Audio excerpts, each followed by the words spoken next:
Hello investors. आज हम एक नई इंडस्ट्री का एनालिसिस करने वाले हैं which is the fertilizer industry. And इसके पहले हमने दो और इंडस्ट्रीज के एनालिसिस की है which is one is the paper industry and the cement industry. Problem होता क्या है टिपिकली कि हमें इंडस्ट्री नहीं समझ में आती, तो हम उस इंडस्ट्री में जितने भी कंपनीज है उस पर उसका एनालिसिस कैसे करें, उस पर कॉल कैसे ले कि भाई ये कंपनी अच्छी है या अच्छी नहीं है, या ये बदलने वाला है या इंडस्ट्री इंप्रूव करने वाली है।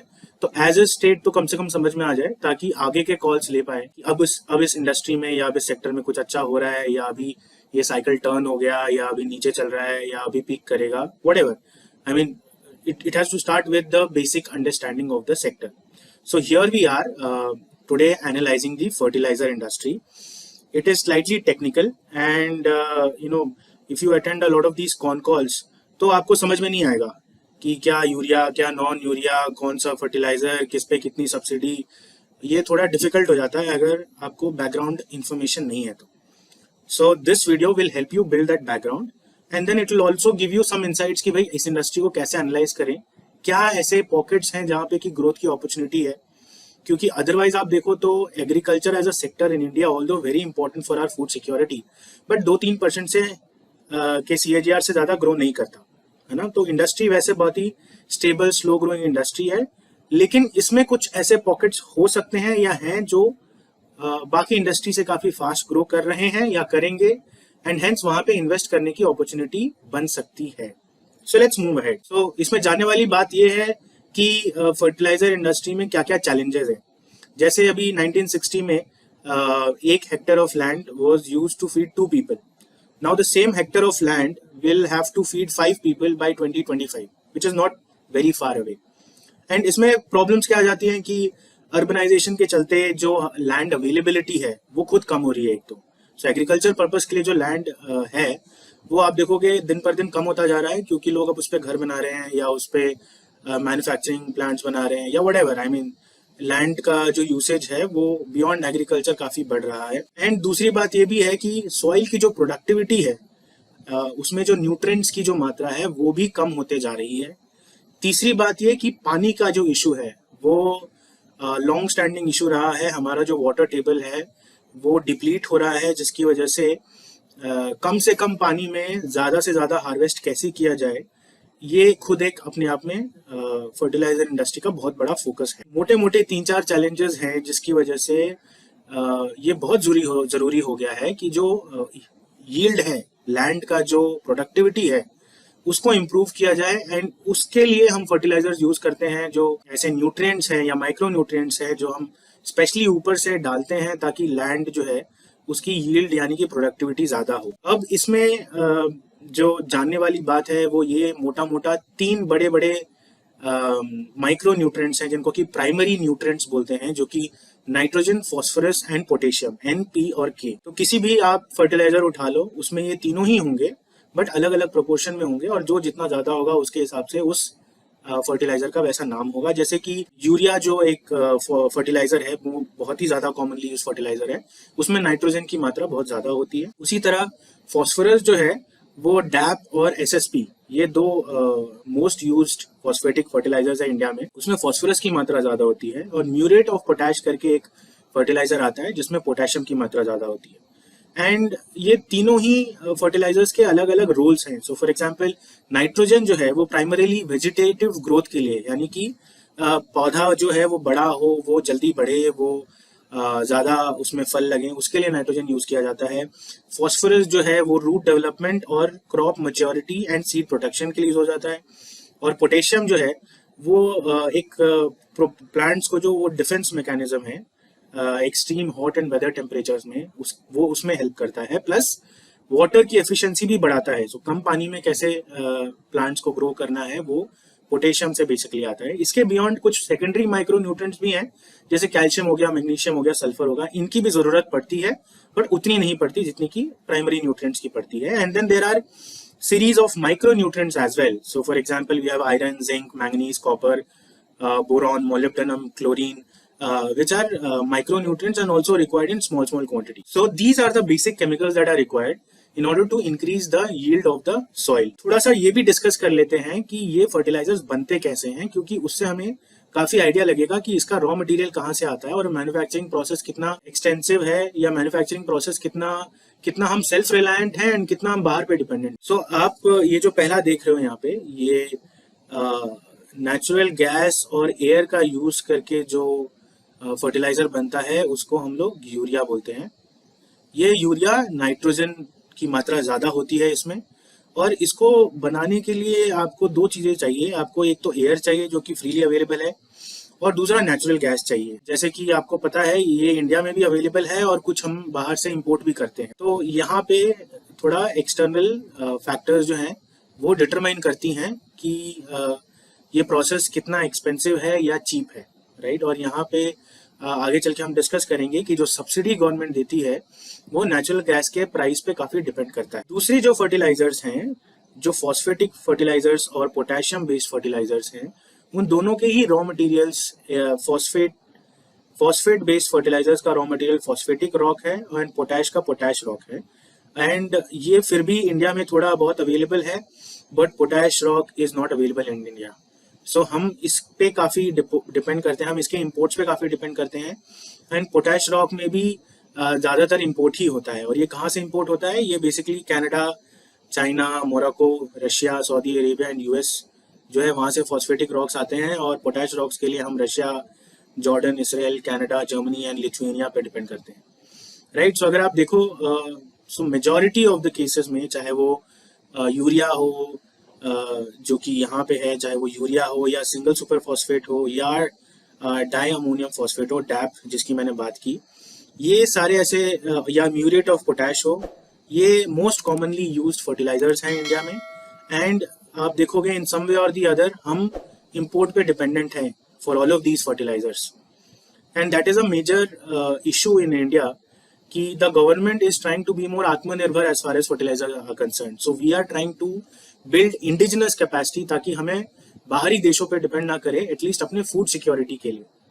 एंड आपने रिसेंटली देखा होगा कि इंडिया ने काफी फूड एक्सपोर्ट्स पे भी बैन लगा दिया, जस्ट सो दैट कि इन्फ्लेशन कंट्रोल में रहे, फूड के प्राइसेस कंट्रोल में रहे और फूड की अवेलेबिलिटी जनरली बनी रहे। आप जो देख रहे हो यहाँ पे सबसे कॉमनली यूज्ड फर्टिलाइजर्स इंडिया के पॉइंट ऑफ व्यू से, सो एक तो हमारा यूरिया है जिससे कि नाइट्रोजन बहुत सारा मिलता है, डैप जिससे कि हमें फॉस्फोरस मिलता है, एंड एमओपी जिससे कि के मिलता है, राइट। इसके बाद एसएसपी भी है जहाँ से अगेन हमें फॉस्फोरस मिलता है। ये एसएसपी जो है मोस्टली इंडिया में बनाया जाता है, it is called single super phosphate, and ये इन सम वेज डैप का रिप्लेसमेंट है। And we will sort of go into this in the next few slides कि भाई एसएसपी की डिमांड क्यों बढ़ रही है। And then we also have NPK के अलग अलग grades. For example this is 19-19-19 and you can have different grades of NPK, different mixes to create different grades of fertilizer. Now let us look at the Indian fertilizer industry. So what we've talked about is the general fertilizer क्यों चाहिए, क्या users हैं, कैसे बनाया जाता है। अब हम थोड़ा इंडिया कॉन्टेक्स्ट में चलते हैं।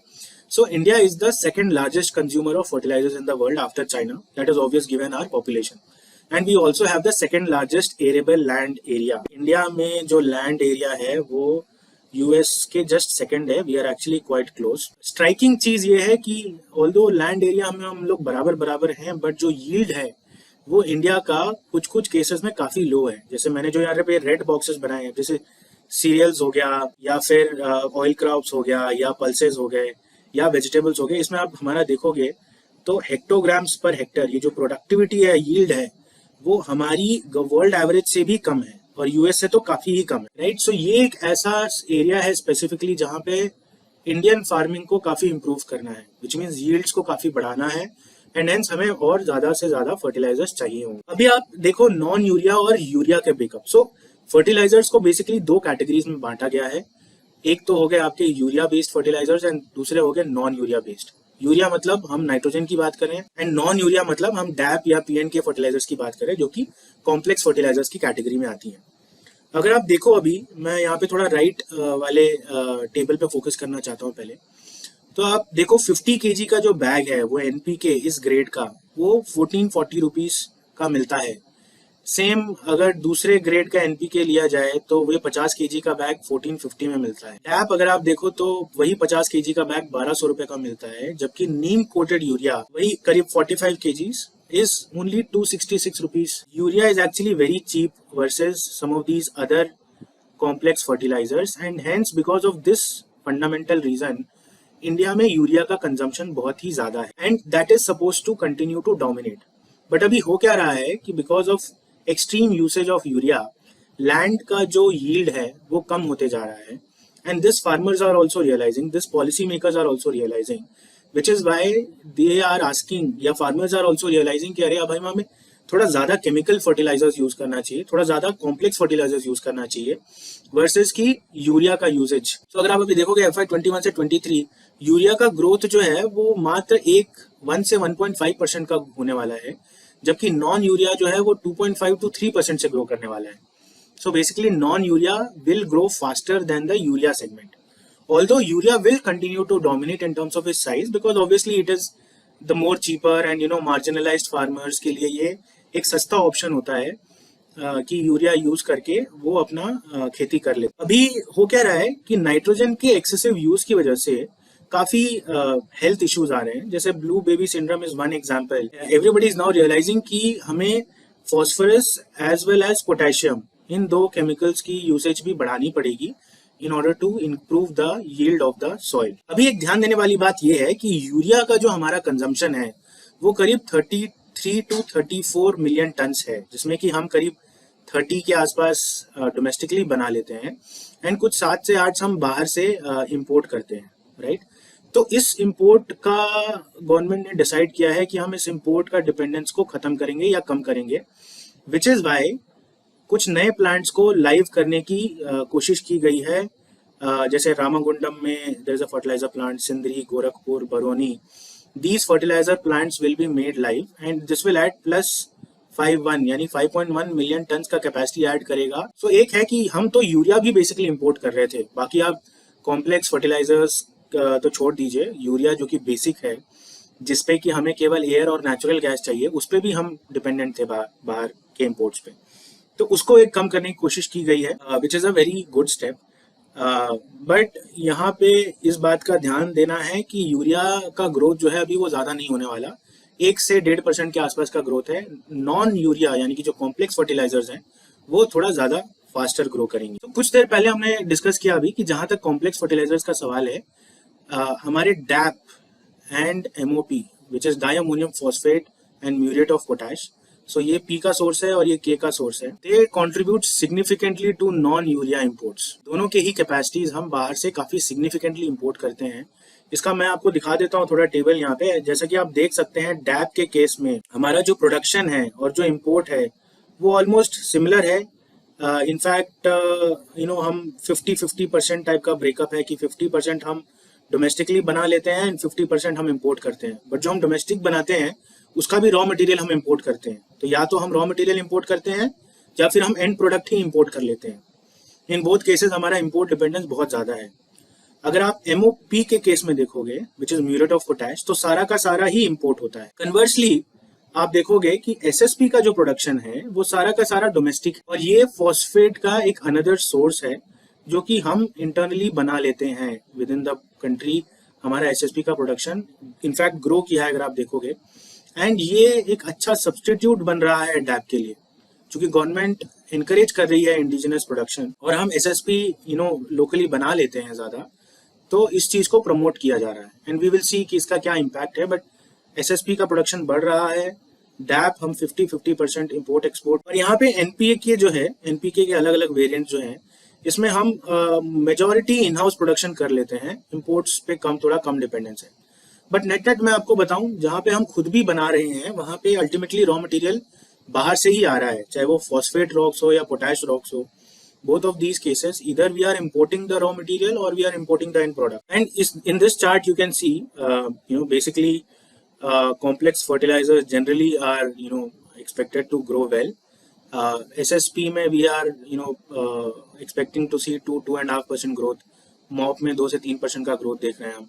डैप में 3 से 4% का ग्रोथ देख रहे हैं. कॉम्प्लेक्स में 3 से 4% का ग्रोथ देख रहे हैं. तो अच्छा खासा ग्रोथ है relatively speaking in the non urea import segment. तो यहाँ पे as you can see urea हम ऑलमोस्ट 25% इम्पोर्ट डिपेंडेंस है.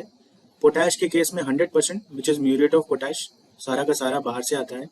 फॉस्फेट्स के केस में 90% इम्पोर्ट डिपेंडेंस है which is again significant. So net net we are a very import dependent economy, और ये जो इम्पोर्ट डिपेंडेंस है एज यू कैन सी कि यूरिया के केस में कम होने वाली है, क्योंकि जैसा कि आपने देखा कि नए कैपेसिटीज बना रही है, इंडियन गवर्नमेंट सपोर्ट कर रही है ताकि हमारा इम्पोर्ट डिपेंडेंस कम हो जाए यूरिया पे। On this other hand non urea पे हमारा इम्पोर्ट डिपेंडेंस जो है वो बना रहेगा because of lack of raw materials themselves. So Indian government is promoting Indian companies to establish JV abroad in countries which are rich in fertilizer resources, ताकि backward integration कर सकें, raw material का long term supply security ensure कर सकें and उनकी pricing भी ensure कर सकें. So this will generally affect the profitability of the industry as far as new non-यूरिया इसका। अब इसमें एक जो सेगमेंट है जो हमने अभी तक डिस्कस नहीं किया वो है bio fertilizer segment. Now this is apart from your urea, non-urea, biofertilizer segment is the fastest growing at double digit 13 to 14% CAGR. As you can see, दो FY21 से FY24 तक का प्रोजेक्शन है कि 13 से 14% का ग्रोथ दिखाएगा ये सेगमेंट। अभी let's evaluate the raw materials that we use to manufacture these fertilizers, right?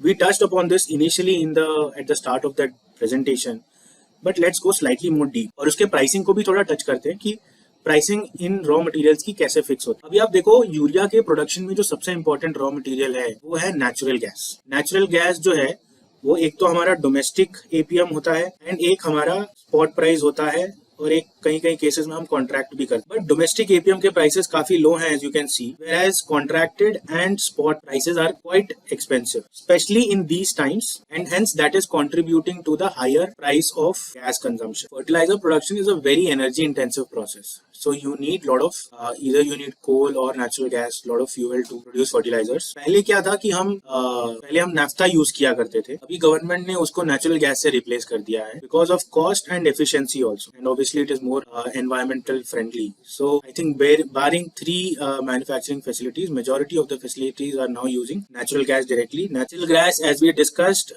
domestically भी मिलता है, प्लस हम बाहर से कॉन्ट्रैक्ट भी करते हैं, प्लस हम स्पॉट बेसिस पे भी खरीदते हैं। ओवरऑल नेचुरल गैस का प्राइस है, it's a mix of all 3। अब ये नेचुरल गैस का जो कंजम्पशन है it is expected to go up only. For example it is somewhere close to 48.4 and expected to touch 60 by FY23, and this is on the back of एक तो कि जो upcoming capacities हैं, जो नए प्लांट्स हमने discuss किए urea के, वो सारे नेचुरल गैस यूज करने वाले हैं। दूसरा जो नाफ्ता से नेचुरल गैस का शिफ्ट हुआ है उसकी वजह से भी नेचुरल गैस ज्यादा कंज्यूम होने वाला है। हायर गैस प्राइसेस जो है वो लीड टू हायर सब्सिडी। तो इसमें मैं आपको बता दूं, होता ये है कि जो 70 to 80% ऑफ द जो कॉस्ट है यूरिया बनाने का वो बेसिकली नेचुरल गैस का कॉस्ट है, एंड आगे चल के हम देखेंगे गवर्नमेंट जो सब्सिडी देती है वो भी इसी रेंज में है 70 to 80%। सो बेसिकली इसका मोटा समरी ये है कि गवर्नमेंट जो है वो बेसिकली रॉ मटेरियल जो है उसको सब्सिडाइज कर रही है, यानी कि raw material is a pass through. जो भी रॉ मटेरियल का एक्सपेंस होता है बेसिकली गवर्नमेंट उतना सब्सिडी दे देती है, and that takes care of the profitability of this industry, making sure that urea is available to farmers at reasonable prices, right. तो रीजनेबल प्राइस पे नहीं देंगे तो सेल्स ही नहीं होगा, तो सब्सिडी देना जरूरी है ताकि सेल्स हो। And then on the other side manufacturers को भी कॉम्पनसेट करना जरूरी है ताकि they remain in the business, and hence to that extent basically जो सब्सिडी होती है वो आपके major expense that is energy expense, उसको गवर्नमेंट सब्सिडाइज कर देती है, बेसिकली उसको एज अ पास थ्रू कर दिया गया। अभी हम चलते हैं जो बाकी दो हैं, that is phosphatic fertilizers and potash fertilizers. इसमें जो है मेजर जो रॉ मटेरियल है वो फॉस्फेटिक रॉक्स है जो कि हम इंपोर्ट करते हैं और हम फॉस्फेरिक एसिड बनाते हैं। फॉस्फेरिक एसिड से फिर सिंगल सुपर फॉस्फेट बनता है या डायमोनियम फॉस्फेट बनता है। जैसा कि आप देख सकते हो कि 61% जो रॉ मटेरियल है वो इंपोर्ट होता है और बाकी 39% डोमेस्टिकली सोर्स होता है।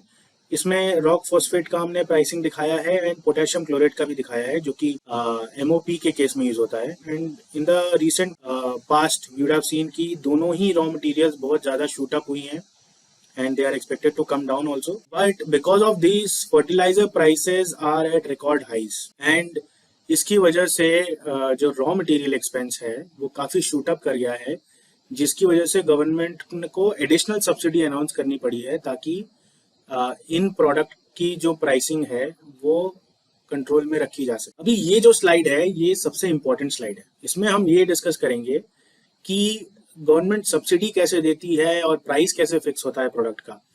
अभी आप यूरिया के केस में देखो, तो यूरिया के केस में प्राइस जो है गवर्नमेंट ने फिक्स कर दिया है एंड सब्सिडी जो है वो फ्लोटिंग होता है। वो फ्लोटिंग कैसे होता है कि जो प्रोडक्शन कॉस्ट है और जो एमआरपी है वो गवर्नमेंट रीइंबर्स कर देती है मैन्युफैक्चरर्स को, यानी कि एमआरपी और प्रोडक्शन कॉस्ट का जो डिफरेंस है वो कंपनीज को दे दिया जाता है in the form of subsidy. अभी यहाँ पे सब्सिडी जो है वो 70 to 80% हो जाता है total realization. So you can imagine कि अगर आप 100 रुपए कमा रहे हो तो 70 से 80 रुपया उसमें से सब्सिडी आता है गवर्नमेंट की तरफ से। And as you would realize कि गवर्नमेंट बहुत रेयर केसेस में टाइम पे पैसा देती है, तो ये काफी बैकलॉग क्रिएट हो जाता है रिसीवेबल्स। इसमें हम जाएंगे थोड़ा डीप। बट यूरिया का जो मेन फंडा है कि इसमें एमआरपी फिक्स्ड होती है, सब्सिडी फ्लोटिंग होती है, डिपेंडिंग अपॉन प्रोडक्शन कॉस्ट और एमआरपी का जो डिफरेंस होता है वो मैन्युफैक्चरर्स को एज अ सब्सिडी ट्रांसफर कर दिया जाता है और इसमें जो रियलाइजेशन होता है उसका 70 to 80% जो है वो सब्सिडी होता है। दूसरा आता है केमिकल फर्टिलाइजर्स,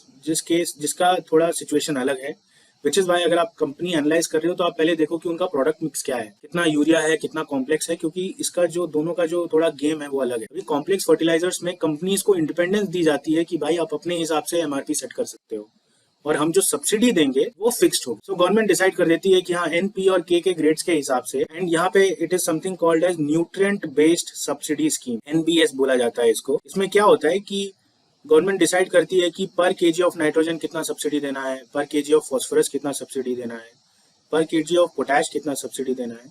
उसके हिसाब से ये कैलकुलेट होता है। हर साल गवर्नमेंट एनबीएस रेट्स बताती है एंड उसके हिसाब से फिर मैन्युफैक्चरर्स डिसाइड कि भाई हम क्या फाइनल सेलिंग प्राइस करेंगे और हेंस अकॉर्डिंगली कितना सब्सिडी मिलेगा। अब इसमें जो सब्सिडी का जो वैल्यू है इन टर्म्स ऑफ रियलाइजेशन वो 30% वर्सेस इस केस में 70 to 80%। तो बेसिकली कॉम्प्लेक्स फर्टिलाइजर्स के केस में यानी कि नॉन यूरिया के केस में सब्सिडी जो है उसकी मात्रा कम होती है। अब इसका हम इम्पैक्ट क्या होता है वो आगे फाइनेंशियल्स में देखेंगे, बट मोटा मोटा ये दो डिफरेंसेस हैं कि भाई यूरिया में प्राइसिंग जो है उसको फिक्स कर दिया जाता है और सब्सिडी को फ्लोटिंग रखा जाता है, whereas in the case of complex fertilizers pricing जो है वो कंपनीज पे छोड़ दी जाती है कि आप कॉम्पिटिटिवली डिसाइड करो कि आप किस प्राइस पे बेचोगे और हम एक फिक्स सब्सिडी दे देंगे साल में, जो कि एनबीएस सब्सिडी स्कीम के तहत गवर्नमेंट हर साल डिसाइड करती है एंड उसके हिसाब से फिर कंपनीज जो हैं वो अपने प्राइसेस फिक्सिंग करती है। सो ये मोटा मोटा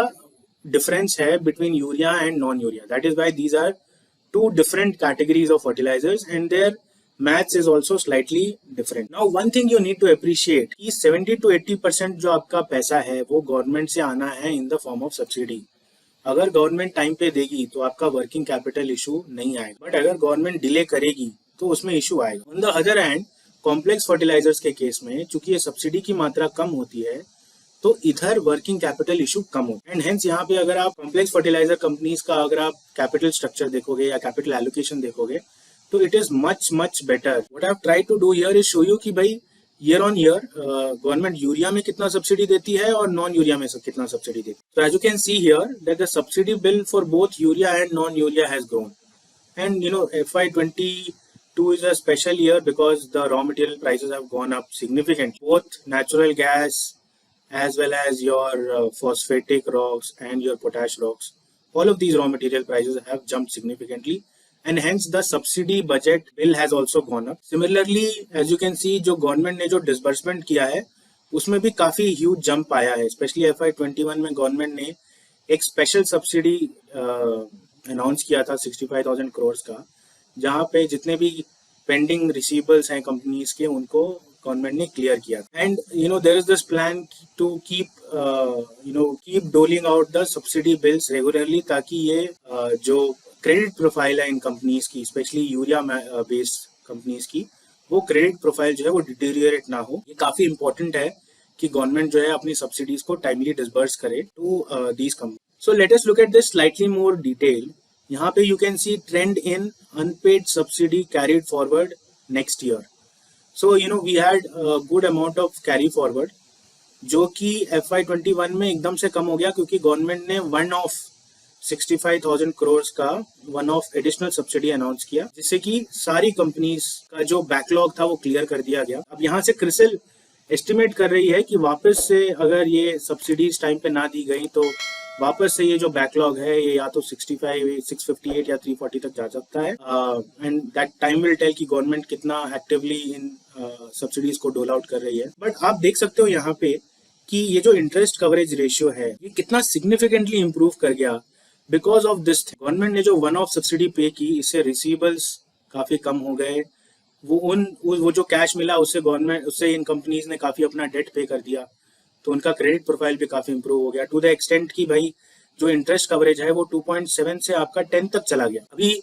अभी ये जो दो लाइन है वो ये दर्शा रहे हैं कि अब अगर गवर्नमेंट ने आगे जाकर जो है टाइमली डिसबर्सल नहीं किया तो ये क्रेडिट प्रोफाइल वापस से खराब हो जाएगा। सेम अगर आप डेट टू इक्विटी भी देखो तो डेट टू इक्विटी भी काफी कम हो गया, 0.5 आ जाना एक हिस्टोरिक डेवलपमेंट है वर्सेस ट्रेडिशनली आप देखो FY18 से FY20 तक जो डेट टू इक्विटी है वो लगातार 1 के ऊपर रहा है, in fact sometimes closing to 2 also. So this is a significant move, and hence I said कि subsidies जो है वो एक double edged sword है. It is very important that the government keeps doling out these subsidies at regular intervals of time ताकि companies पे receivable pressure ना बने, वर्किंग कैपिटल इशू ना हो, एंड हेंस जिन लोगों को लगता है कि भाई सब्सिडी तो मिलती रहेगी, इसमें क्या इशू है, बट प्रॉब्लम ये हो जाती है कि सब्सिडी तो मिल जाएगी आपको, लेकिन जो वर्किंग कैपिटल है वो स्ट्रेस में आ जाएगा, क्रेडिट प्रोफाइल खराब हो जाएगा, ज्यादा से ज्यादा पैसा जो है वो इंटरेस्ट में जाएगा, प्रॉफिटेबिलिटी नहीं बनेगी industry. And hence I will come to this later, but my standpoint is that I generally do not like urea based manufacturers. I would like to invest in non urea based manufacturers for this particular reason,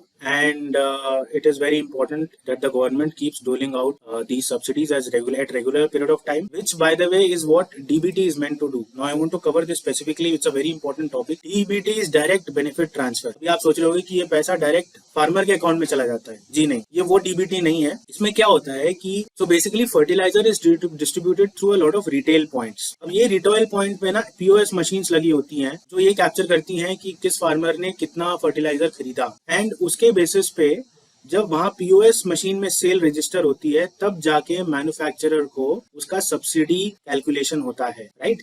पहले क्या हुआ करता था कि जैसे manufacturer ने अपने plant से 100 टन फर्टिलाइजर भेज दिया, निकाल दिया, तो जैसे ही वो निकाल देता था उसके हिसाब से उसका सब्सिडी कैलकुलेट हो जाता। अब ये चीज जो है वो बदल गई है। अब जो सब्सिडी कैलकुलेशन है वो पॉइंट ऑफ सेल, यानी कि जब एक्चुअल फर्टिलाइजर का सेल होगा तब वो आपको सब्सिडी मिलेगी। इससे क्या हो गया है कि वर्किंग कैपिटल साइकिल जो है वो बढ़ गया है। यू वुड अप्रिशिएट कि पहले केवल मैन्युफैक्चरिंग प्लांट से निकल जाने से आपको मिल जाता था, अब वो चीज का एक्चुअल जब सेल होगा तब आपको मिलेगी। तो वर्किंग कैपिटल साइकिल जो है DBT से बढ़ गया है।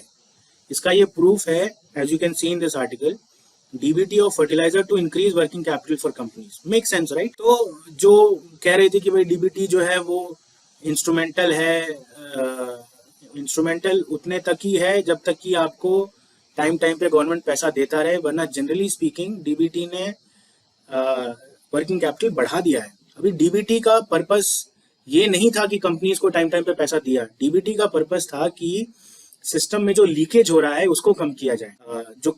जो सस्ता फर्टिलाइजर जो है वो इलीगली दूसरे मार्केट्स में भेजा जा रहा था, जैसे कि बांग्लादेश और पाकिस्तान वाले मार्केट्स में भेजा जा रहा था, तो उसको कंट्रोल में लाने के लिए गवर्नमेंट ने DBT स्कीम लाया। इससे एक और फायदा हुआ है, ये फायदा ये हुआ है कि system has become more lean. Otherwise क्या होता था कि ये लोग थोक के भाव में आपको भेज देते थे और वो सिस्टम में क्लॉग होता रहता था इन्वेंट्री, और इनको अपना सब्सिडी मिल जाता। अभी वो क्या है, वो पूरा जो सप्लाई चेन है वो थोड़ा लीन हो गया है because of this DBT thing, right? Now here we have, there's a small comparison of what was the earlier process and what is the current process.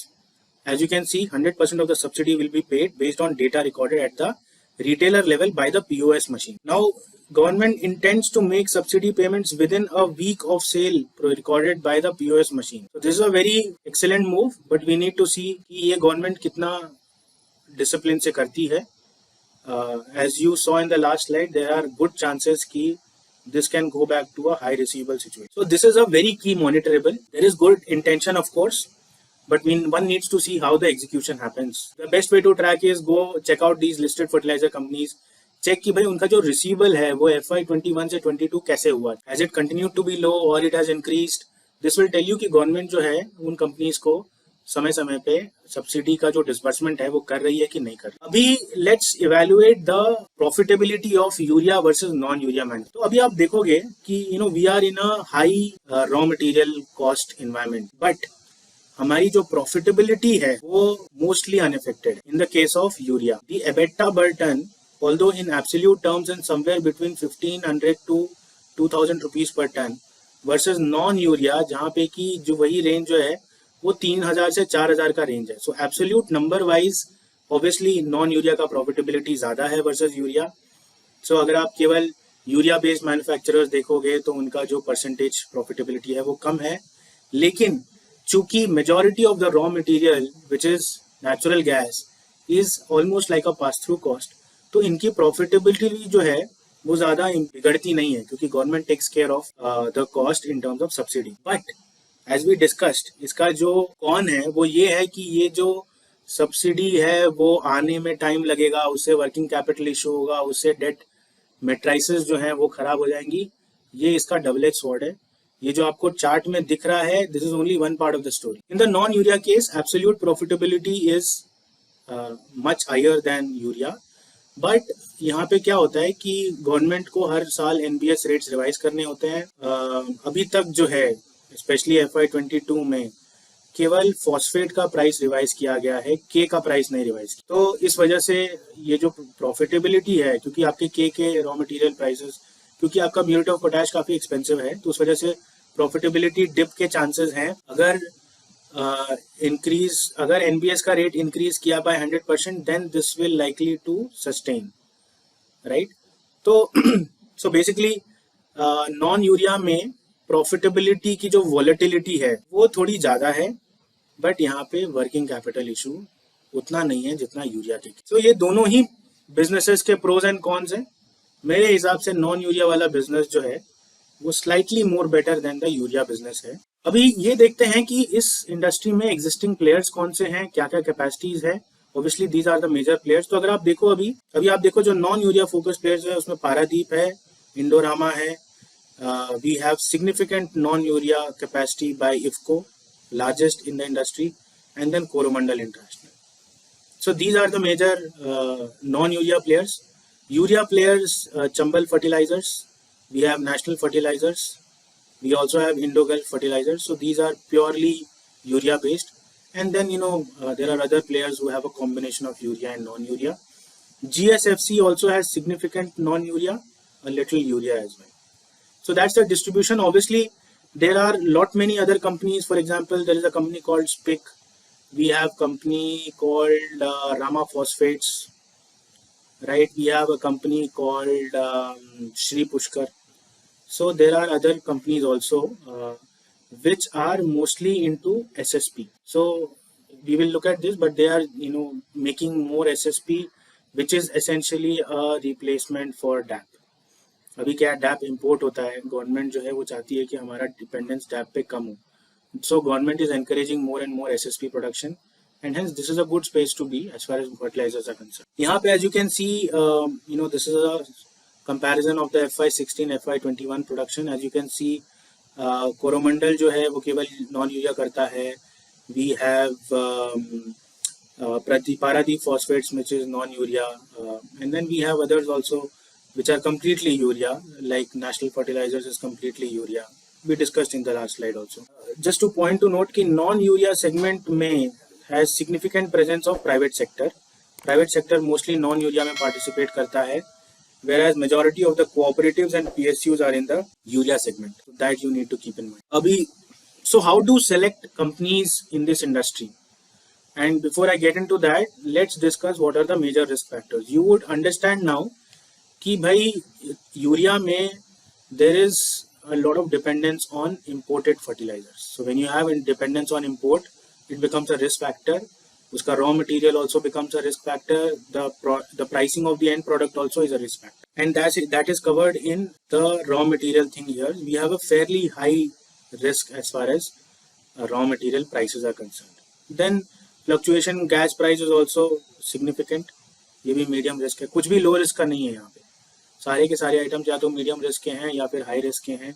Government policy itself is a big risk, क्योंकि यहाँ पे जो भी subsidy है either in the form of fixed or variable, is decided by the government. So government itself is the biggest risk element, so to say. But एक ये भी बात है कि गवर्नमेंट सब्सिडी देगी ही देगी, क्योंकि it is a very important food security is a very important issue and government will not compromise on the food security of the country. अगर वहाँ पे थोड़ा ज़्यादा सब्सिडी देकर इन मैन्युफैक्चरर्स को कंफर्ट देने की ज़रूरत पड़ी तो गवर्नमेंट करेगी, और गवर्नमेंट ने ऐसा किया भी है. तो अगर आप देखोगे जब जब इन कंपनीज की फाइनेंशियल सिचुएशन खराब हुई है, गवर्नमेंट ने सब्सिडी बढ़ाई है. So although government is the biggest risk element, but government has acted whenever the industry has felt the need in terms of higher subsidy. अभी किस तरह के कंपनीज में इन्वेस्ट करना चाहिए? मेरे हिसाब से फर्टिलाइजर इंडस्ट्री में आपको ऐसे पॉकेट्स ढूंढने चाहिए जहाँ पे की ग्रोथ ज़्यादा है ना. सो कोई भी फंडा ऑफ इन्वेस्टिंग, ग्रोथ कहाँ से आ रही है पहले वो ढूंढो. अभी हमने 2-3 थीम्स सेलेक्ट किए. पहला एक थीम हमने जो रिकॉग्नाइज किया कि इंडिया जो है वो आत्मनिर्भर बन रहा है, आत्मनिर्भर बनेगा even in terms of its fertilizers. तो डैप या एमओपी पे जो डिपेंडेंस है उसको कम करने की कोशिश हो रही है, एंड वहाँ पे SSP manufacturers are helping, and that is why government is encouraging more and more fertilizer companies to manufacture SSP. This is a growing sector and it is basically replacement demand from DAP. दूसरा bio fertilizer segment जो है आपने देखा वो 13 से 14% के CAGR से grow कर रहा है, significantly higher than the overall industry. And यहाँ पे टिपिकली नॉन यूरिया सेगमेंट जो है वो अगेन यूरिया सेगमेंट से ज़्यादा फास्ट ग्रो करेगा. तो ये 3-4 थीम्स हैं जो कि यूरिया सेगमेंट में या फर्टिलाइजर सेगमेंट में हैं जिनके बेसिस पे आप ग्रोथ ढूंढ सकते हो. And you can be choosy about which companies you invest so that these companies are growing fast. दूसरा जो एक पॉइंट आपको डिसाइड करना है वो है मार्जिन वर्सेस वर्किंग कैपिटल. ये हमने काफ़ी डिस्कस कर लिया. अब बेसिकली आप मार्जिन्स की वोलेटिलिटी पे फोकस कर रहे हो और वर्किंग कैपिटल कितना इंटेंसिव है उस पर फोकस कर रहे हो. वी डिस्कस्ड कि यूरिया मार्जिन्स के मामले में तो थोड़ा ज़्यादा स्टेबल है, बट वर्किंग कैपिटल के मामले में थोड़ा ज़्यादा इशू है. वेयर एज नॉन यूरिया में मार्जिन थोड़े ज़्यादा वोलेटाइल है, ऑल्दो ज़्यादा है, बट वहाँ पे वर्किंग कैपिटल का इशू कम. एंड इसका डायरेक्ट इम्पैक्ट पड़ता है आपके डेट टू इक्विटी पे. ये इंपॉर्टेंट है क्योंकि ये आपका जो है वो नेट पैट डिसाइड करता है. You don't want to be in a situation जहाँ पे कि आप बहुत ज़्यादा इंटरेस्ट पे कर रहे हो, आप अपने बेसिक रॉ मटेरियल्स की वजह से आप वर्किंग कैपिटल स्ट्रेच कर रहे हो, आपके बैलेंस शीट की क्वालिटी ख़राब हो रही है. आप उस तरह का बिजनेस नहीं करना चाहते. यहाँ पे मैं एक एग्जाम्पल कोट करना चाहूँगा कि टाटा केमिकल ने, बहुत पुरानी बात नहीं है, जनवरी 2018 में डिसाइड किया कि वो एग्जिट कर देंगे अपने फर्टिलाइजर बिजनेस में.